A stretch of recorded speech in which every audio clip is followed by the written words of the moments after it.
èló ni celebrity ń gbà tẹ́ fi ní kí n sanwó orí mílíọ̀nù 18 million naira. Ìyábọ̀ Òjó ló sọ̀rọ̀ síta fúnjọba Èkó. Ǹjẹ́ ìṣẹ̀lẹ̀ tí ń wáyé láàrin ìjọba ìpínlẹ̀ Èkó àti gbajúgbajà òṣèré ni Ìyábọ̀ Òjó kò ní kọ́ gbogbo àwọn sẹlíbírìtì wa lẹ́kọ̀ọ́ báyìí tí gbogbo wọn yóò mọ̀ fi fọ́nrán síta. Èmi ra mọ́tò olówó iyebíye, ilé tuntun ni mo tún là mọ́lẹ̀ yìí. Ǹjẹ́ ilé yìí ò ní jẹ́ ẹ̀kọ́ fún wọn báyìí? Gbajúgbajà òṣèrébìnrin tó tún jẹ́ ìlúmọ̀ọ́ká apanilẹ́rìn lórí ayélujára Ìyábọ̀ Òjó ló ti ń fèsì lórí owó tíjọba ìpínlẹ̀ Èkó fún un ní gbèdéke ọjọ́ 7 láti san sí àkótó ìjọba. Ìyábọ̀ Òjó ní inú ń bí òun pẹ̀lú adúrú owó gọbọi tíjọba sọ pé òun jẹ lówó orí yìí. Ó ní nígbà tóun béèrè ìdí tí owó náà fi pọ̀ tó bẹ́ẹ̀, àlàyé tí wọ́n ṣe ni pé àwọn ní kò ń san owó náà nítorí pé òun jẹ́ gbajúmọ̀ tàbí sẹlíbírìtì.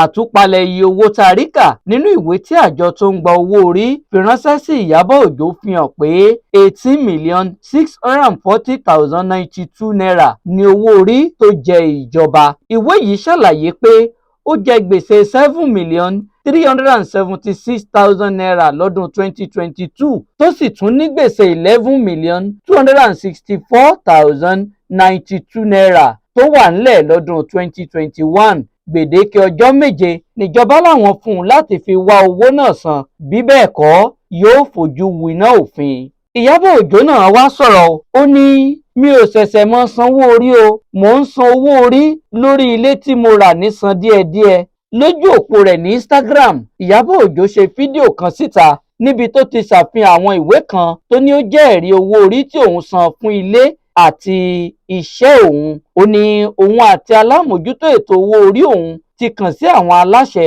ṣùgbọ́n wọn kò gbọ́ àlàyé tí òun ṣe fún wọn. Ó béèrè pé èló gan lowó tí mò ń rí nídìí eré sinimá débi pé wọn yóò máa ní kí n san owó orí tó lé ní mílíọ̀nù 7 náírà. Ìyábọ̀ Òjó ní kì í ṣe pé òun kò ní san owó tàbí pé òun kò fẹ́ san owó orí, ṣùgbọ́n ó ní ìjọba ní láti ṣe àlàyé bí wọ́n ṣe ṣírò àdúrú owó orí yìí lé òun lórí. Ọ̀nà kan tí ọ̀rọ̀ owó orí yìí tún gbà yọ ní í ṣe pẹ̀lú èsì kan tí Ìyábọ̀ fọ̀ wípé òun lẹ́tọ̀ọ́ láti ṣe àtìlẹ́yìn fún ẹnikẹ́ni tó bá wu òun. Ó fọ èsì yìí ní ìdáhùn sí ìbéèrè táwọn kan béèrè lójú òpó rẹ̀ pé bóyá nítorí tí kò ṣe àtìlẹ́yìn fún ìjọba tó wọlé lÉkòó ni wọ́n fi dá adúrú owó yìí lé lórí. Nínú ìdáhùn rẹ̀, Ìyábọ̀ Òjó sọ pé mo lẹ́tọ̀ọ́ láti ṣe àtìlẹ́yìn fún ẹnikẹ́ni tó bá wù mí nàún. Kò jẹ́ tuntun pé Ìyábọ̀ Òjó ṣe fídíò bẹ́ẹ̀ ló sì sọ ọ̀rọ̀ pé òun kò lè ṣàtìlẹ́yìn fún Bọ́lá Ahmed Tinubu ti ẹgbẹ́ òṣèlú APC fún ipò ààrẹ. Ó sọ pé lóòótọ́ ni Tinubu ṣe àtìlẹ́yìn lọ́nà kan tàbí òmíràn fún òun rí, ṣùgbọ́n ọ̀rọ̀ òṣèlú àti yíyan ẹni tó yẹ sípò yàtọ̀ sí ká fi ti àjọṣepọ̀ ṣe. Ọ̀rọ̀ yìí mú ìyapa wá láàrin òun àti àwọn akẹgbẹ́ rẹ̀ tí wọ́n jẹ́ òṣèré míì tó ní ó ń hu ìwà aláìmoore. Ìyábọ̀ Òjó nítorí eléyìí wá sòkò ọ̀rọ̀ sí àwọn akẹgbẹ́ rẹ̀ kan tó ní wọ́n kọ̀ láti wá síbi àwọn òde rẹ̀ nítorí pé èrò wọn ò papọ̀ nídìí ẹni tí wọ́n ṣe àtìlẹ́yìn fún lágbo òṣèlú. Ìyábọ̀ Òjó ní Ìyábọ̀ Òjó ti torí eléyìí wá sòkò ọ̀rọ̀ sí àwọn akẹgbẹ́ rẹ̀ kan tó ní wọ́n kọ̀ láti wá síbi àwọn òde òun nítorí pé èrò àwọn ò papọ̀ nídìí ẹni tí wọ́n ṣàtìlẹ́yìn fún lágbo òṣèlú.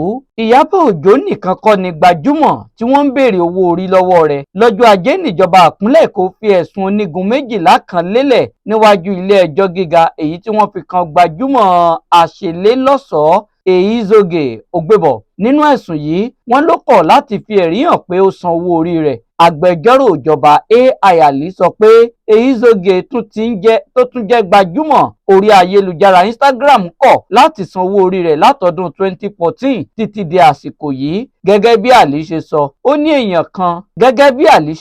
ó ní èèyàn tó tọ́ sí kó san owó orí ni Ògbébọ̀ jẹ́, ṣùgbọ́n ó kọ̀ láti san. Ó ní ìwà yìí tako òfin orílẹ̀-èdè Nàìjíríà tó de sísan owó orí. Ṣé Ìyábọ̀ Òjó yóò wá san owó orí gọbọi yìí gẹ́gẹ́ bí gbajúgbajà ìyẹn celebrity ni àbí ìjọba Èkó yóò sọ sẹ́wọ̀n àbí ìjọba Èkó yóò padà bá a dín owó rẹ̀ ni. Èyí yóò wá kọ́ àwọn gbajúgbajà celebrity wa lẹ́kọ̀ọ́ tí wọ́n bọ̀ sórí ayélujára tí wọ́n sì mọ ya àwọn fọ́tò lọ́lọ́kan òjọ̀kan. Wọ́n sọ pé mo ra lé 100 mílíọ̀nù náírà sí Lẹ́kí, mo tún ra mọ́tò bọ̀gìnì ńláńlá eléyìí tí owó rẹ̀ ó mọ̀ gbé mílíọ̀nù ó mọ̀ gbé mílíọ̀nù pọ̀n tí wọ́n sì mọ̀ kóra wọn síta nítorí pé kí náà sì ni ọ̀pọ̀lọpọ̀ rẹ̀ nígbà tí a bá ṣèwádìí a rí pé irọ́ òfúùtù fẹ̀tẹ̀ làbáǹdì rẹ̀. Láfikún, Ìyábọ̀ Òjó tó jẹ́ ìyá ọlọ́mọ méjì òun náà ló ti bọ́ sójú òpó Instagram rẹ̀ pẹ̀lú ìbínú tó sì sọ pé ìjọba ìpínlẹ̀ Èkó ń gbìyànjú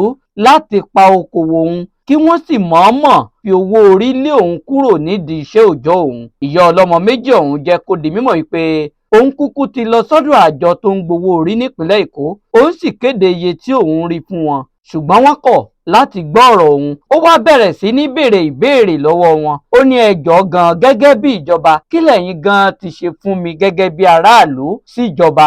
Ó ní rárá o, ẹ kò ṣe nǹkan kan. Ó ní fúnra lára mi èmi nìkan òun náà ni mo tọ́ àwọn ọmọ mi láìsí àtìlẹ́yìn kankan látọ̀dọ̀ ìjọba. Ẹ wá fẹ́ bà mí lókòwò jẹ́, ẹ fẹ́ gba gbogbo owó eléyìí tí mò ń rí nídìí okòwò mi láì jẹ́ pé ẹ bá ń ṣe nǹkan kan. Ó ní mo ṣiṣẹ́ takuntakun gẹ́gẹ́ bí obìnrin takuntakun ni kí n tó lè mórí bọ́ ní orílẹ̀-èdè Nàìjíríà láì jẹ́ pé ìjọba tì mí lẹ́yìn. Ẹ̀yin wá jókòó sọ́fíìsì yín, ẹ wá ń gbé owó gọbọi wá láti fi ba okòwò mi jẹ́. Kódà ó tẹ̀síwájú, ó ní ẹ lè máa bọ̀ wá ti okòwò mi o, ẹ lè mú mi, ẹ lè rán mi lẹ́wọ̀n, kódà ẹ lè pa mí, ohun tó bá wù yín òun náà ní kẹ́ ẹ ṣe. Mo sáà mọ̀ pé ọjọ́ kan gbogbo wa òun náà lájábọ̀ iṣẹ́ tá a ṣe, gbogbo wa lákùú. Ó ní èmi ò ní fìgbà kankan bẹ̀rù ohunkóhun o, ibi tí gbogbo ọ̀rọ̀ yìí bá já sí òun náà ni màá gbà, ohun tí mi ò ní n ò kúkú lè fún ni. Owó tí ò sí èèbó ò rí gbà